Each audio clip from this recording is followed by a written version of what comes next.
How's it going, everybody? Welcome back to episode number 32 of the Flight Time Podcast. Today, we're going to be talking about DJI's disaster relief program and kind of talk a little bit about how drones are helping save lives. I think that now more than ever, drones can definitely help through the pandemic we're living through right now, COVID-19. Although I think that there are certain ways that drones can be useful, and there's certain ways that we see drones being utilized that just don't seem useful. We were literally just talking about this before we jumped on here and started recording, that we feel like the drones with the loudspeakers right now during the pandemic are just really not all that useful. I don't know. What do you think? Yeah, personally, I don't think loudspeakers are the way to go right now. Obviously, nobody wants anybody yelling at them what to do. I think it sort of increases the anxiety of the situation, if that makes sense. Yeah. And it's not creating awareness because nobody's really paying attention to that. And I guess that would only work in certain areas though. But I don't know if it'd work actually at all. You think about it, right? When you see these clips of the drones being used for the loudspeaker or with the loudspeaker to like alert crowds that they should be social distancing, I feel like people look at the drone and they're like, okay, I feel like it just has absolutely no effect. I think that it's a little bit more effective if you single somebody out and are directly speaking to them. But when you're speaking to a large group, it's like, oh, look at that drone, and you just continue to go about your business. There's no urgency to try and follow the orders that are being given from that drone. But I think that during this time especially, drone delivery is something that could be a huge benefit. And I think that it's a way that drones can really help save lives because there's people that need supplies. And sure, there's some delivery companies still working right now, right? Like FedEx, UPS, Amazon Right. is obviously still delivering. But think about everybody who wants to stay safe and wants to do like contactless delivery. Well, you're still going to be getting it from the person. They're still going to put it inside of like an Amazon locker or hub or whatever, and you've got to go and grab it. But imagine if a drone delivers something. I mean, that's truly contactless delivery. So I think that even though we're seeing a ton in the news about drones being used for loudspeakers, drone delivery is really the way to go. And I think that drone delivery is something that wasn't huge before this pandemic, but it's something that's going to be seen as vital moving forward. And that raises the question, like, is it actually good for us or is it bad for us as drone pilots? Because then that belittles our airspace. Like, if we have to share it with these other drones delivering stuff, what does that mean for us? And that's a whole nother topic. Yeah, I guess it's like this old saying that my boss always says to me every time we're doing something for somebody: no good deed goes unpunished. So in this term is if we obviously want deliveries and have that truly contactless experience, a drone is obviously the best way to go. Could you imagine if food, like, I know I've done some takeout recently. I've used Uber Eats and DoorDash quite a lot actually lately, just because getting low on groceries. I don't really want to go to the grocery store, and Walmart's app is like, you got to make an appointment now, and it's like you're like a week and a half out to be able to get your groceries to your trunk type of thing. So that's not really convenient at this point. Yeah, I would love for drone deliveries to actually happen in a situation like this, but transversely, if it affects us negatively, that's also a problem. We're going to be damned if we do, damned if we don't, it sounds like. I think about it from a grocery standpoint and a food standpoint, and I think that it would be a great idea to deliver, groceries with drones. But then I kind of wonder, when you kind of start thinking about the nitty gritty of this, and you think about how much like a drone can lift. When you're talking about moving food and moving groceries, I think that the weight goes up tremendously. But in the back of my mind, I'm just thinking about like medicine and medical supplies, and how, like, imagine if you could fit a couple of maybe potential testing kits for COVID-19 on a drone. You could deliver it to certain people in like a neighborhood just in one foul swoop. There's so many applications that I can think of running through the back of my mind. But the real reason that I want to bring this up and kind of discuss like the DJI disaster relief program and overall talk about how drones are helping save lives is because of something that I encountered a couple of weeks ago. So in Philadelphia, Ken, down near like the Schuylkill River, down near the art museum where we were flying. Yeah. So around that area, I was going for a run and I saw a bunch of police officers fly past me. So I thought to myself, all right, somebody probably got into an accident down on Kelly Drive. It's like a really windy road. But then as I began running around the backside of the art museum, I noticed that there was like 5 fire trucks, there was like 2 ambulances, a bunch of police cars. So I was like, all right, I was like with my cousin at the time. I was like, we got to go run down and check out what's going on. So I saw some guy jump out of the fire truck with like a life preserver, and we said, wow, somebody fell over, somebody fell into the water. And right there, in that area, there's like a man-made waterfall right near the Philadelphia Waterworks building. So people are saying, or people are thinking like somebody fell over, somebody's stuck within that waterfall, and you can see that within the current, something is tumbling over.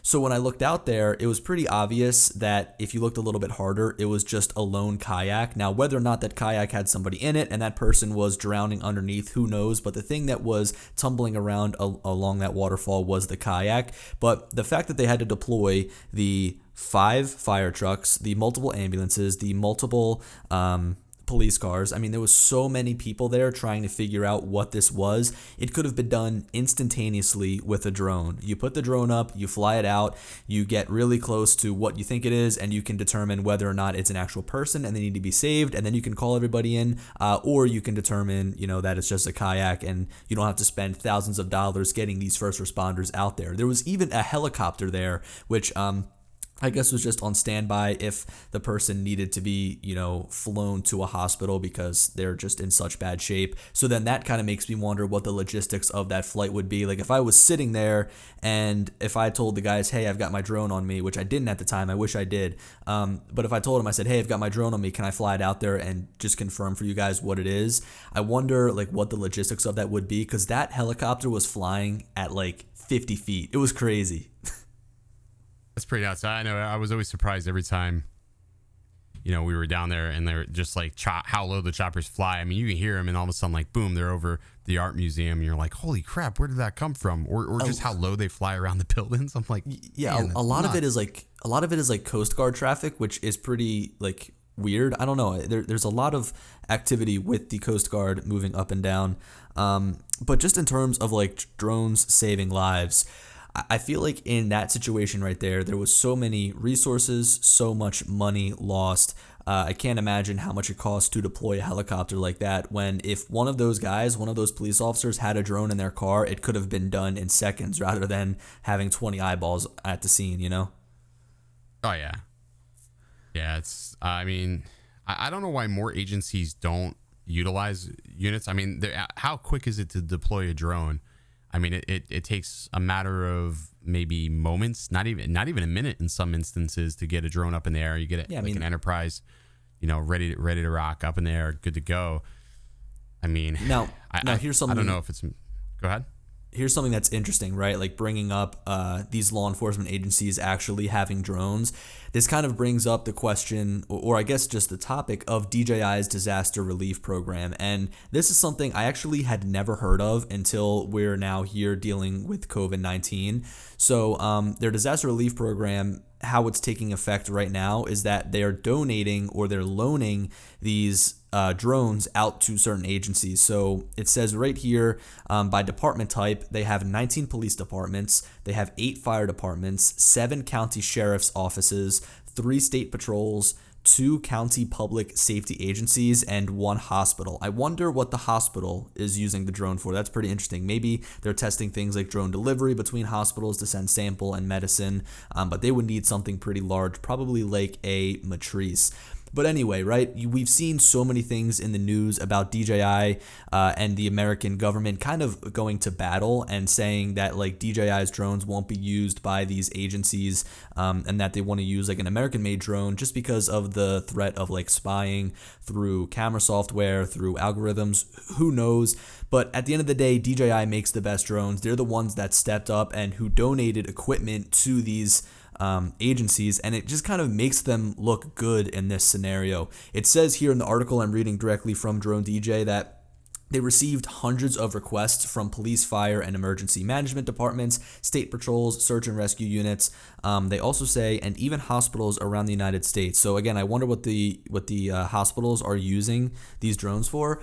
But at the end of the day, their disaster relief program is really stepping up to the plate, and they're making sure that anybody who needs to utilize the power of drones can. And that's just something that you really don't see any other manufacturer doing. Now, no other manufacturer has the infrastructure or capacity to do that, though. Yeah, you're right.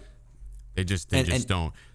But again, they're doing this because they were effectively crippled by the Department of Homeland Security and the intelligence agency over supposed spyware. It was never proven, and it was confirmed by an independent research study that there was no transmission of data to China.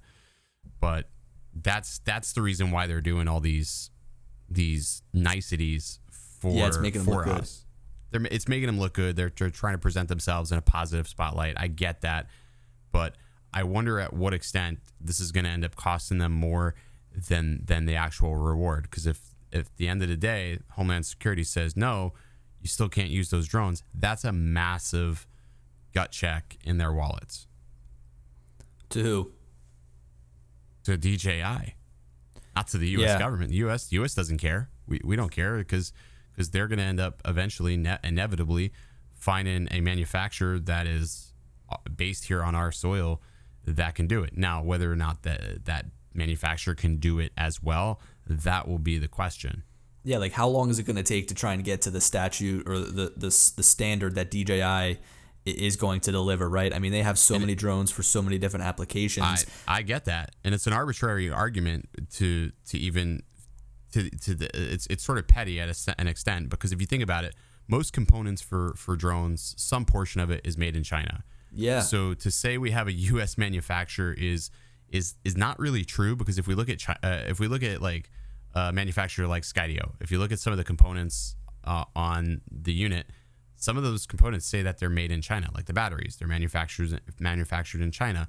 The assembly is here in the U.S. Yes, but the componentry is made overseas. So is it really an American-made drone? So I don't know how much we can really tout or hold this against DJI. I think it's great what they're doing, but I wonder. I just hope that it's all not for a loss in the end. I think that it's an American assembled drone, which I think that's the way that they kind of skirt around being, this American company. By far, they're the largest American drone manufacturer, because there's really no other drone manufacturer. As of right now, yeah. As of right now, I mean, I know a lot of people thought Autel was at one point, but they're definitely not. There isn't any other. I mean, there may be some smaller, like, I don't even want to really use the term mom and pop, but there may be some smaller, like, I know when I was at Commercial UAV, there was a bunch of units there that were assembled here in the States. But the problem with those units were they still use DJI software. Which drones are these? These were the TVLT drones. They're basically like M210s. Yeah. But they run DJI software, so they can't even be used. They buy up DJI components and pretty much build the drone. It's like a makeshift DJI drone that they don't sell. Exactly. It's like has better flight time and different characteristics of weight capacities. I mean, amazing product, but at the heart and soul of it, it was still basically an M210. So they're not able to be contracted by the government either. So sort of sucks. Well, you think about how certain, I guess, industries are emerging in this time of need.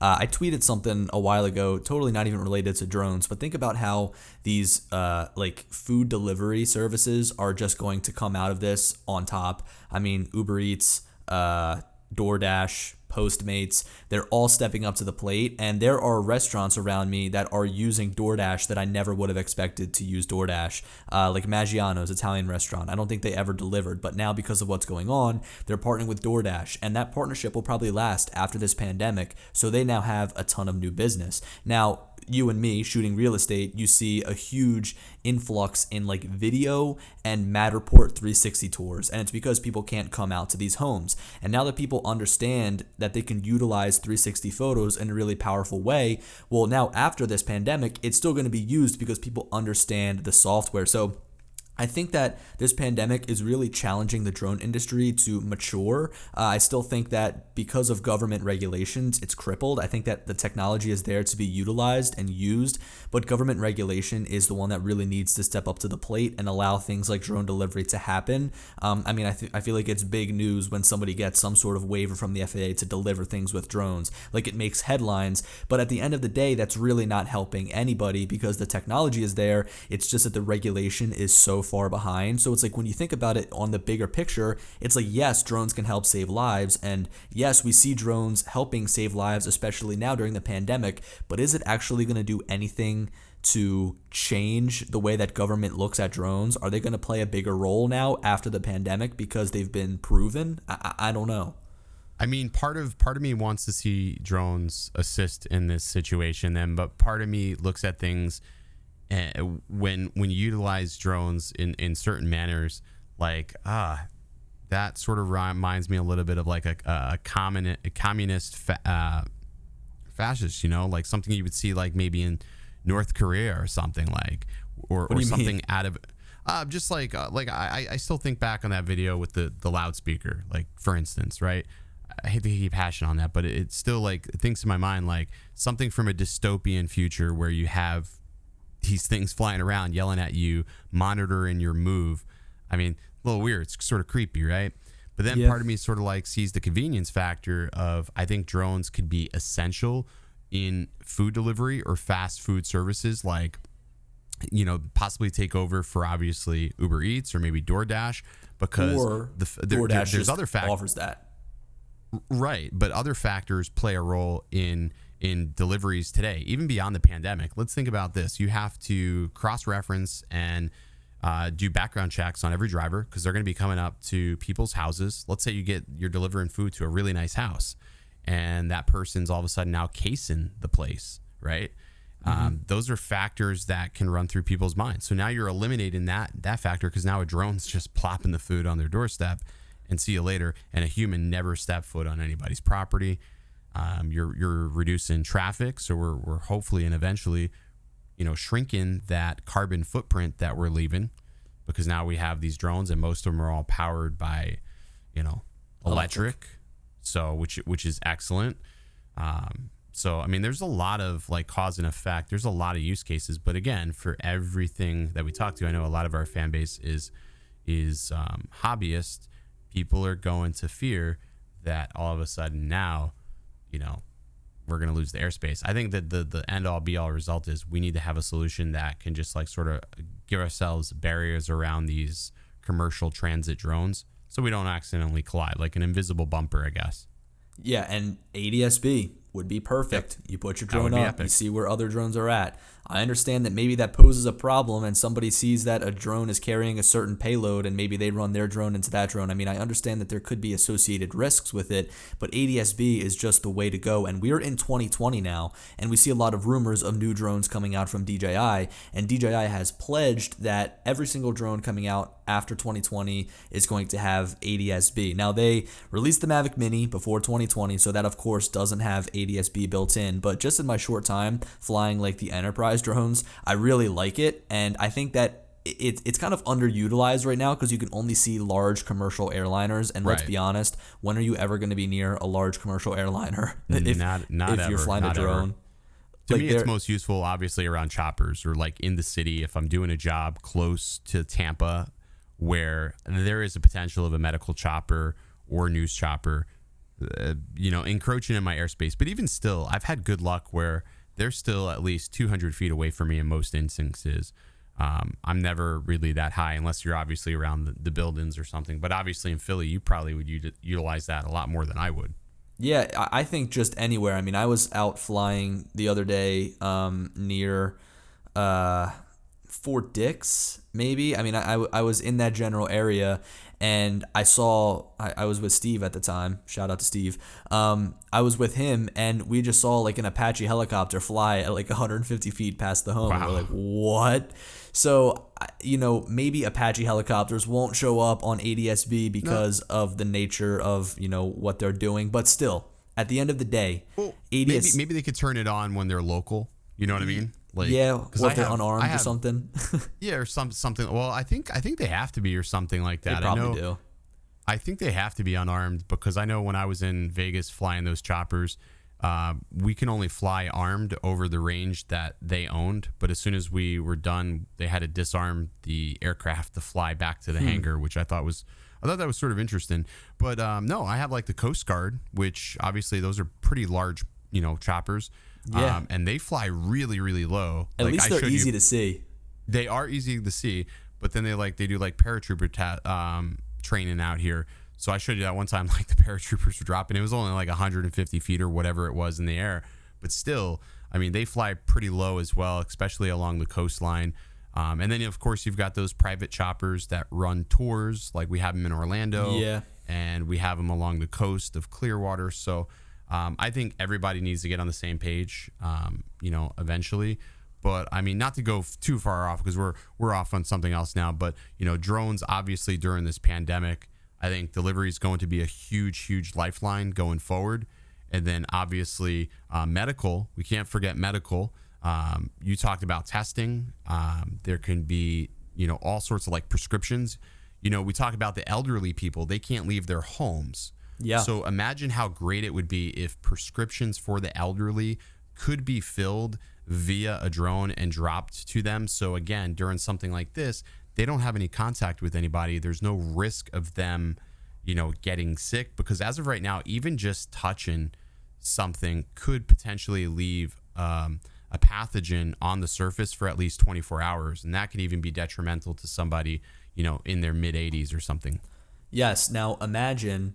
I totally lost my train of thought. Oh, okay. So you talk about we were kind of talking about like medicine and food delivery. Like food delivery, I feel like you go through food very fast. But think about medicine, like a bottle of pills, for example, depending on your dosage, could last you 2 months, 3 months. So it makes sense to have like a drone delivery for like a small bottle of pills a small bottle of pills that could be picked up by a Mavic Mini if it needed to, it's something that's so easy to transfer around, but could be so important. So I feel like it's going to start out with some of those things and we're going to utilize the technology we already have. I mean, you could rig up a Mavic 2 to easily carry some bottles of pills.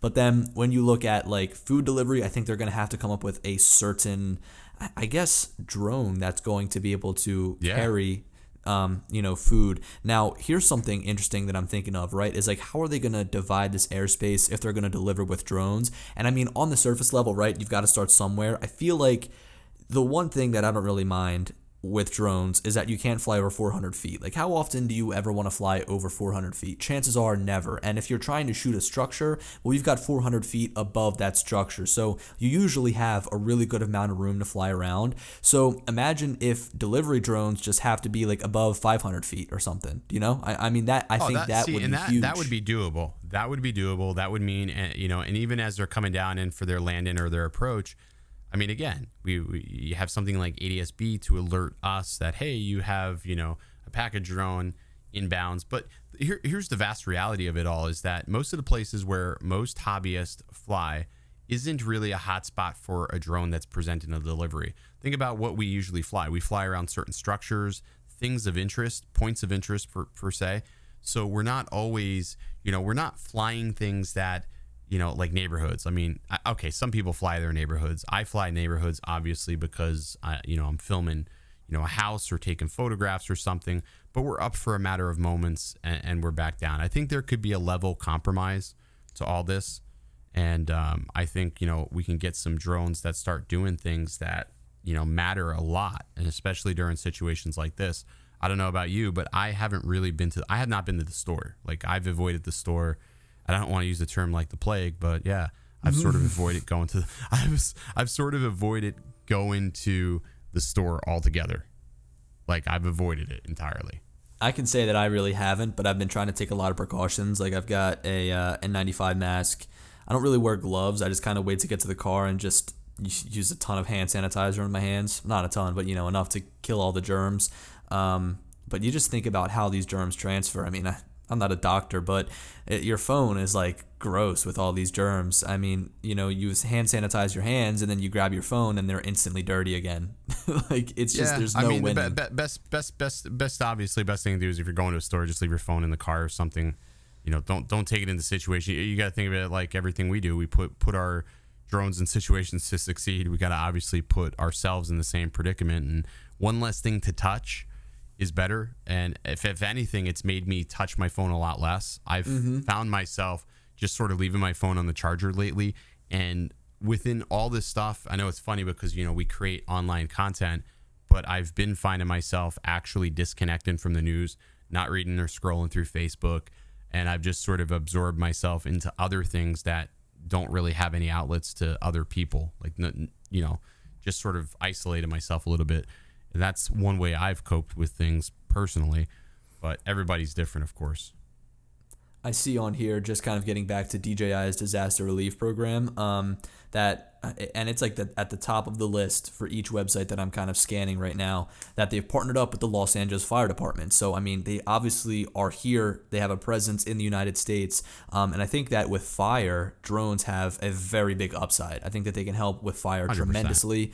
I mean, I just imagine a future, and I've even, on my YouTube channel, interviewed some first responders, regarding the Mavic 2 Enterprise, and one of them was a retired firefighter. And just to think about, like, all right, you get a call in for a fire, and in that time, before the truck even leaves the station, you've got a drone en route ready to provide intel to these guys riding over in the truck, so that in their time spent in that car, on their ride, on their commute, they're able to look like at iPads, or they're able to look at tablets mounted in the truck that show them a live view of what's being seen.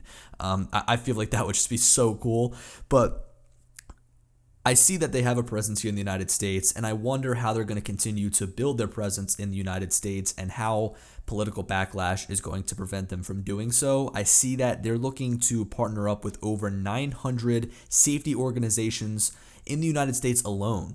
900 different organizations. So I wonder how long it's going to take them to get there, but they are shooting for the stars. I can tell you that, my sheriff department here just placed an order for drones with Zach. So they didn't have a really strong drone program. Now the county just south of me, they have an amazing drone program, and we met them at a commercial UAV, and they have a fleet of about 15 drones.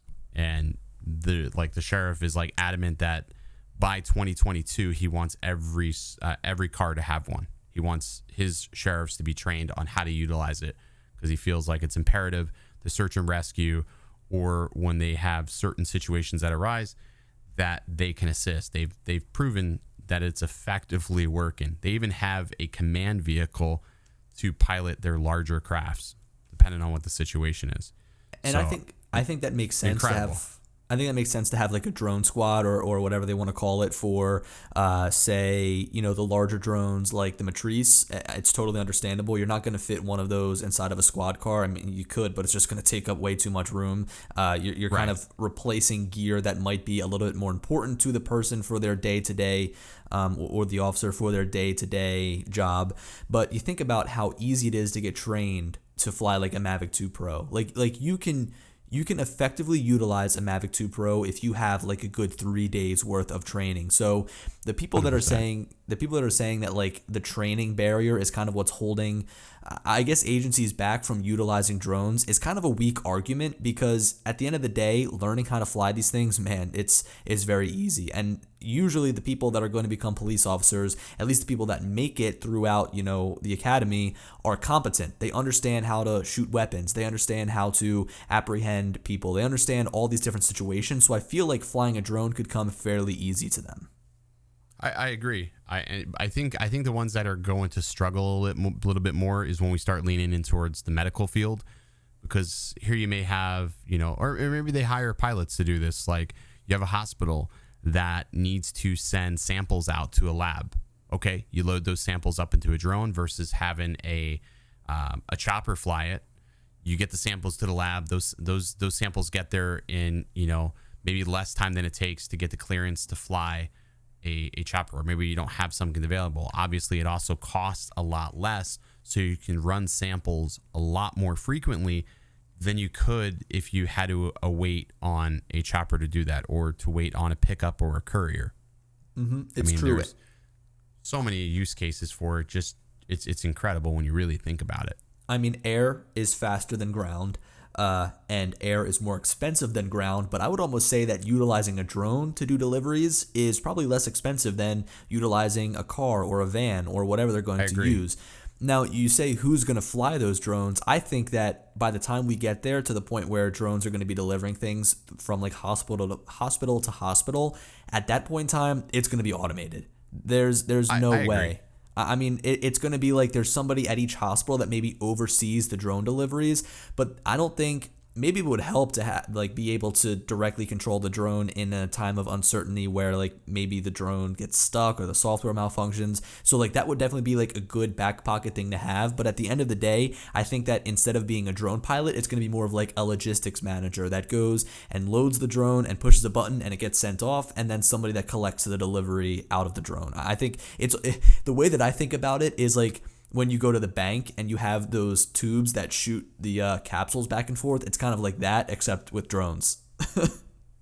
Yeah, and that's actually a really good analogy for it, because I mean, we obviously it's a lot more convenient to have a drone going around than having all these tubes flying everywhere, and tubes obviously probably would not be sanitary. You can carry more stuff. Oh yeah, 100%. And I just think that we're going to see like everything, there's going to be public pushback because this is something new, and you're going to have people that don't want these things flying over their house. But then in the same regard, we have, 1,000-pound airliners flying over our homes every single day, and we never complain about it. So to me, there's really no difference between this and that. Just obviously this is going to be a little bit more lower level. You may notice it a bit more, but I think effectively it's going to be something that can really, really help a lot of people, and not only help a lot of people, but help them very swiftly. I think that's the most important thing to remember. It's going to be able to help people swiftly. I feel like I could probably sit here and talk about this for hours, and there's so many different arguments to be made, but we are kind of coming up on our time here, so I kind of want to pass the conversation off to you guys. Come on over to Twitter. Interact with us, kind of tweet at us, and I think that's the best way to reach out to us. So I'm at Billy Kyle on Twitter. Ken is at Original Dobo, and we're really active on there. So if you guys want to interact with what we talked about in this podcast, feel free to come on over, give us a follow, tweet at us. You can even shoot us a DM. I respond to pretty much every single direct message. It's just kind of tough to interact with you guys through like a podcast form, but if you guys jump on over to our other social media platforms, we can definitely get in contact with you. I think that drones are going to play a really big role in the future, and I don't think this is going to be the last time we discuss this topic, but I think the reason it's so prevalent is because we're seeing drones being used during this hard time that we're going through, which is the COVID-19 pandemic. And I think that the loudspeaker thing is being covered in the news, and I think that that's like the hot thing to talk about, but that's not the way that drones are going to help at all in the slightest. I think that those speakers are great for communicating one-on-one for search and rescue missions, which we didn't even talk about search and rescue in this podcast. I think that search and rescue is another huge avenue for drones. But I wanted to focus primarily on delivery because I think that delivery in this time right now is going to be the most beneficial, and I don't think it gets all that much coverage, or at least as much covered as it deserves. So Ken, do you have anything else? No, I think we basically covered it, and I'm sort of contemplating whether or not we should do this as a premiere, because we've been uploading them the past couple of times, and I sort of like that interaction like we used to have when we would do our streams. So maybe we upload this as a premiere so we can interact. I know these go up pretty early. I know these are lengthier, and obviously with everybody probably not driving, maybe having it as a premiere will give you guys an incentive to sit through and listen to the whole thing, chat with us, and if you have anything to add to it, do it while it's going live. Yeah, so for those of you who don't know what a premiere is, because we are on a couple of different platforms here, we upload these podcasts over to YouTube, and like we have a backdrop for the video, but it's basically just an audio only video. So it's kind of like you can listen to the podcast on YouTube, but again, we're also on like Apple Podcast, Spotify, Google Podcasts. We're on all the major platforms. So if you guys want to listen to us anywhere, we should be available. But yeah, guys, thank you for tuning in, and we will catch you next week. See you later, guys.